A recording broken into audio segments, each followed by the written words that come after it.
On the sun-drenched coast of Florida, Emerald Bay Beach, people stretch through yoga poses as surfers carve elegant lines across the rolling waves. Watching over it all is Lieutenant Mitch Buchannon, the man every local knows as the heart and protector of this beach.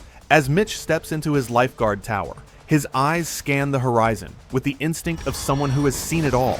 Then, suddenly, trouble.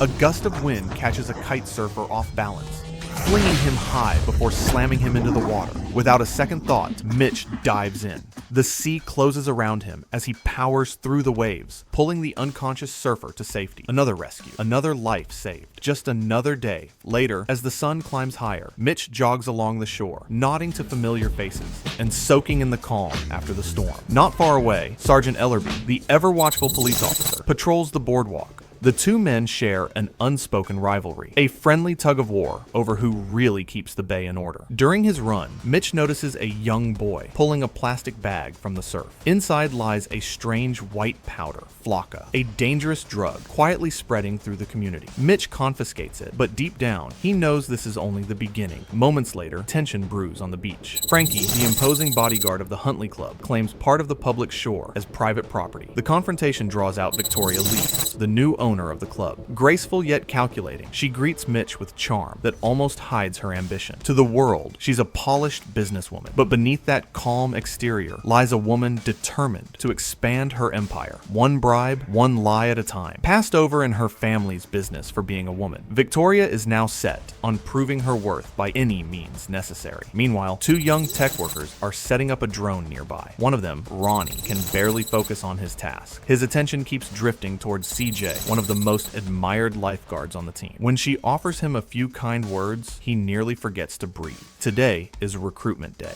and Mitch is evaluating new lifeguard trainees. For Ronnie, this is his third attempt. He may not have the physique of a champion, but his determination runs deep. Despite a few awkward moments, he steps forward, heart pounding, ready to prove himself. When laughter from others threatens to shake his confidence, Stephanie, Mitch's steadfast second in command, steps up. Her voice cuts through the noise, reminding everyone what truly matters. Lifeguards stand as a family, and family protects its own. The sound of a motorcycle suddenly roars across the sand. A young athlete dismounts with effortless confidence. Matt Brody, a two-time Olympic gold medalist and a man used to being in the spotlight. He strides toward the group, his charm turned up high, immediately catching the attention of a trainee named Summer. But she's not easily impressed, brushing off his advances with sharp wit. Before he can press his luck, Mitch appears, the living embodiment of the Bay's discipline and pride. Brody's arrogance meets Mitch's calm authority, and though he claims to be ready for duty, it's clear this lifeguard still has a lot to learn about what it truly means to protect the Bay. Mitch freezes when Brody waves a stack of official papers at him, boldly claiming his spot on the lifeguard team is already secured. Without hesitation, Mitch tears them in half. On this beach, nothing is handed out. It's earned. Olympic medals might mean something in a pool, but here, the ocean decides who's fit to serve. Brody insists Mitch doesn't understand. Powerful people are backing him, and his place is guaranteed. Unconvinced, Mitch goes straight to Captain Thorpe for answers. The truth stings. Brody's fame has gone to his head. After a night of partying, he embarrassed himself at a swim meet, a moment that went viral and nearly destroyed his career. Now, to rebuild his image, he's been assigned community service with the Baywatch team. Thorpe sees his popularity as a PR opportunity and orders Mitch to stay quiet, but Mitch refuses. If Brody wants to be part of this team, he'll have to earn it like everyone else. Back on the sand, a lighter moment unfolds. Ronnie, always awkward but good-hearted, spots CJ and tries to get her attention. Nervous, he ends up choking on his food. CJ rushes to save him, performing the Heimlich maneuver in front of a crowd. Flustered and embarrassed, Ronnie panics and gets himself tangled in a beach chair while onlookers laugh. Mitch helps him out, hiding a small smile. He knows heart matters more than appearances. Later, Mitch gathers the recruits for the official tryouts. Only 3 positions are open. Each candidate must swim through open water and tackle a punishing obstacle course. Ronnie struggles but never gives up, earning quiet respect from everyone watching. Brody, meanwhile, stands back, unwilling to get his hands dirty. Mitch has had enough. He warns Brody that the ocean doesn't care about arrogance. Even the slowest shark can strike when the moment's right. When Brody refuses to back down, Mitch challenges him directly. Crowds gather as Brody sprints through the obstacle course, showing off his Olympic speed. But Mitch's test is about endurance, not speed. Brody is pushed to his limit, lifting truck tires, hauling massive weights, and performing endless pull-ups until his strength gives out. Exhausted, he collapses, while Mitch endures with calm precision, proving that real lifeguards rely on grit, not glory. Then chaos erupts. Two children fall from a cliff, and their mother dives in after them. Mitch, CJ, and Stephanie race to the scene on ATVs, but Brody speeds ahead recklessly on his motorcycle, leaping into the water and nearly making things worse. In the confusion, he grabs the mother instead of helping the kids. Mitch dives in, rescues the children, and brings them safely to shore. Meanwhile, CJ clears the mother's airway and saves her life, turning disaster into a powerful lesson. When the tryouts end, Summer and Ronnie earn their places on the team. Against all odds, Brody also secures a spot, not because of his fame, but because he showed heart and determination. Mitch acknowledges his courage, but warns him he's still unpredictable, a loose cannon who needs control. That evening, Victoria leads. The glamorous owner of the Huntley Club congratulates the new recruits and invites them to celebrate. But when the night ends, Brody is alone, sleeping under a bridge, haunted by memories of failure and the world's judgment. He's found by CJ, who offers him a second chance. She leads him not to a party, but to Mitch's home, where his real training and redemption are about to begin. The lieutenant opens the door without hesitation and hands Brody a fold-out bed, a quiet gesture that says more than words. Inside the house, a softly lit aquarium glows in the corner, holding a tiny figure of Mitch dressed as Aquaman. It's a subtle reminder of the legend he's become, and maybe of the pride he still carries. The next morning, training begins, and Brody quickly learns that the ocean is nothing like a swimming pool. Every wave is unpredictable, every current alive. He fights through rotting seaweed, jellyfish, and sharp sea urchins whose venom can mess with your head. It's a harsh awakening for someone used to spotless lanes and clear water. Summer trains nearby, and Brody's focus slips for just a second, enough to earn himself an awkward moment and a sharp reminder that professionalism is part of the uniform. Out at sea, a darker story unfolds. Victoria leads, meets with a crooked politician she once bribed. When he fails to deliver and threatens to expose her drug operation, she eliminates the problem permanently. Moments later, a distress call shatters the calm. A yacht is on fire, surrounded by burning oil slicks. Mitch and Brody race across the waves on a jet ski, plunging straight into danger. Mitch dives beneath the flames, cutting through the chaos to rescue two trapped women. CJ pulls one to safety, while Brody struggles with the other, nearly getting himself killed before Stephanie and Summer drag him back to shore. Inside the wreck, Mitch finds another victim, the same official Victoria had threatened. Brutally beaten, he doesn't survive. Back on land, Mitch loses his patience. Brody's recklessness nearly cost lives again. Officer Ellerby arrives, warning the lifeguards to stay out of police business. But Mitch knows better. He spots details the cops missed: the expensive watch on the dead man's wrist and traces of the synthetic drug Flacca carried by the rescued women. Later, Ronnie faces his own kind of humiliation. Unaware of the locker room rules, he showers completely naked while CJ walks in. She stays calm, but Ronnie's embarrassment is instant and unforgettable. It's another awkward lesson in his rookie journey. At lunch, Mitch calls the team together. He reminds them that their job isn't just about saving swimmers. It's about protecting the entire beach. Last year, they uncovered thieves, smugglers, and even a sea urchin infestation that endangered lives. Waiting for the police isn't an option when seconds matter. Determined to uncover the truth about the drugs, Mitch leads the team straight into enemy territory. Victoria's luxurious beach club. Ronnie's friend Dave, a hacker, secretly works for Victoria's crew without the lifeguards knowing. Inside her private suite, Victoria meets with Chen, a powerful businessman whose coastal properties she wants to control. Their deal stalls, and she grows impatient. When Dave demands more money to keep her secrets safe, she dismisses him coldly. Power, to her, is a game of fear. Moments later, the lifeguards arrive undercover. Brody, overconfident and eager to impress, boasts that he can find the Flacca dealers in minutes thanks to his nightlife experience. Mitch stops him, reminding him that this mission requires discipline, not ego. Meanwhile, Victoria notices Brody's charm and vulnerability. She approaches him with a smile, feeding his pride and planting seeds of doubt about Mitch's leadership. Flattered and already tipsy, Brody soaks in the attention, unaware he's being played. When Summer later asks what Victoria said, he laughs it off, flirting instead of answering. But Summer sees right through him. She's met men like Brody before, full of talent, but still learning what it means to have purpose. Summer grew up with 3 brothers, so she's immune to charm. She can shut down a cocky attitude with a single look, something Brody still hasn't learned to handle. His confidence hides a painful past. He bounced through foster homes, and it was only through one of them, a family with a backyard pool, that he found his love for swimming. Now, with his career in ruins and sponsors gone, he's back at the bottom,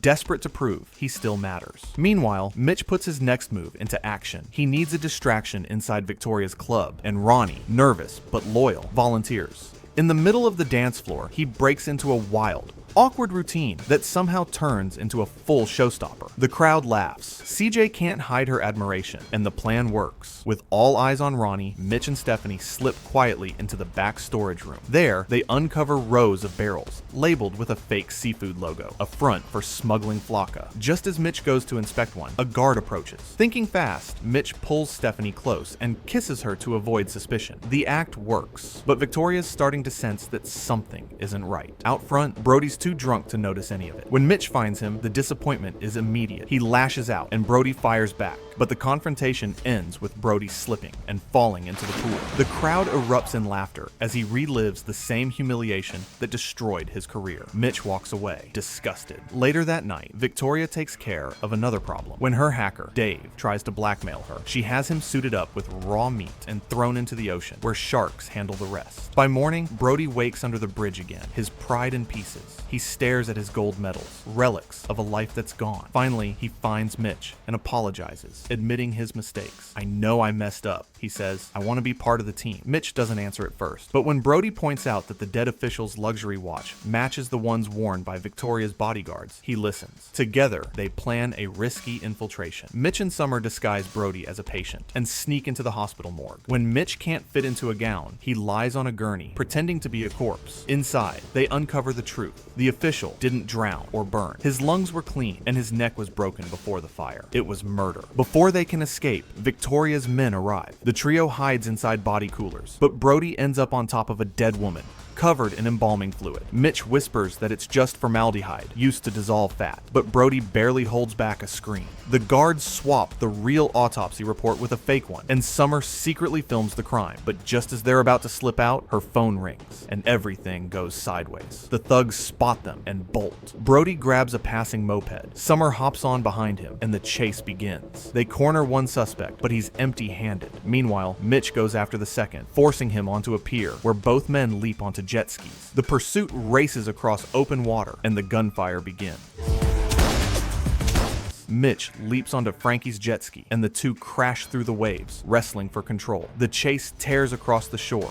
Frankie isn't done yet. He bolts into a nearby house. Mitch follows, catching him in a child's bedroom. Inside, Mitch demands the phone, but Frankie smirks and snaps it in half. A brutal fight breaks out, smashing furniture, bouncing off walls, and turning toys into weapons. Finally, Mitch slams a diaper bin over Frankie's head and hurls him into the pool. Drenched and defeated, the thug surrenders. The lifeguards drag Frankie to Sergeant Ellerby, expecting praise, but instead, they get fury. The sergeant reminds them they had no authority to make an arrest or start a fight. "Everything you did was illegal," he shouts. Mitch simply answers, "Good thing we're not cops." Captain Thorpe arrives next, furious that Mitch's team went rogue again. With the phone destroyed, there's no proof of their discovery. Thorpe doesn't believe a word and threatens to fire them if they interfere again. Frankie walks free, and Mitch is left seething, but he refuses to stop. Soon after, he spots suspicious barrels aboard Victoria Leeds' yacht. Together with Brody, he sneaks into the Huntley Club, disguised as a worker. Mitch blends in as a chef. Brody, not so lucky, ends up wearing a women's disguise. Humiliation he has to swallow.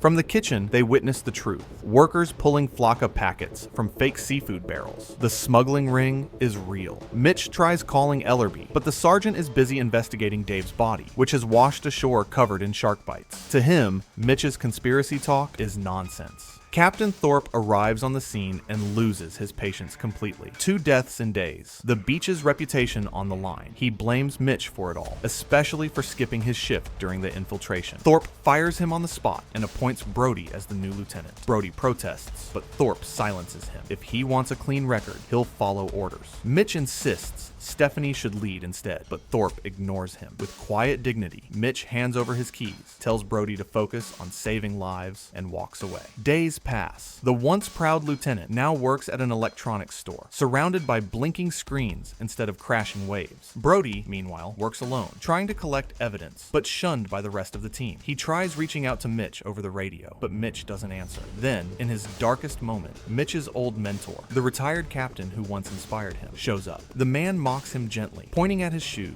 and joking about how far he's fallen. But beneath the teasing is a message that hits hard. Meanwhile, Brody starts redeeming himself. On the beach, he catches a thief stealing from tourists and takes him down, earning the first real respect from his team. Later, he approaches Ellerby, acting cooperative, but it's a setup. Hidden inside the thief's cooler is a false compartment. While Ellerby's distracted, Brody steals Dave's autopsy report right off his desk. He brings the file to Summer. With her biology background, she notices something horrifying. Dave's wounds weren't just from sharks. Some were knife cuts. Ronnie, heartbroken, recognizes his dead friend in the photos. He admits Dave had been working for Victoria Leeds, trying to make extra money. Finally, the puzzle clicks together. The murders were meant to frame Mitch and protect Victoria's drug empire. Using his hacking skills, Ronnie accesses Dave's computer and breaks into Victoria's system. The evidence is undeniable: corruption, smuggling routes, and bribes to politicians. Her goal becomes clear. Victoria plans to seize full control of the coast, and the only person still standing in her way is Chen, the businessman who owns key beachfront property. Victoria Leeds throws a grand yacht party with Chen as her guest of honor, unaware the Baywatch team is ready to strike. At the pier, Stephanie, CJ, and Ronnie keep Victoria distracted with fake smiles, while Brody and Summer sneak below deck. Brody dives beneath the hull, discovering a hidden stash of flakka. He urges Summer to call Mitch. They've got the proof they need. Upstairs, Stephanie takes down a guard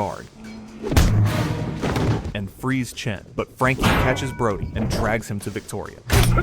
Realizing she's exposed, Victoria calls for a helicopter and reveals her final betrayal. Captain Thorpe has been working for her all along. She orders Brody's death, locking him in a cage and throwing him into the sea. As Brody sinks, Summer dives in and gives him air with a kiss, only for Mitch to appear moments later, smirking and flipping him off before hauling him up. Together, they chase Victoria's men across the waves. At the pier, Mitch orders Ronnie to fire the party fireworks to block the incoming helicopter. Nervous, but encouraged by CJ's kiss, Ronnie unleashes a massive explosion. Mitch and Brody board the boat, fighting through Victoria's guards. She shoots Mitch in the shoulder, Victoria grabs Brody as a hostage. Bleeding but defiant, Mitch distracts her long enough for Ronnie to launch one last rocket. Mitch aims the fireworks straight at her, and Victoria is blasted off her yacht in a burst of light, ending her reign for good.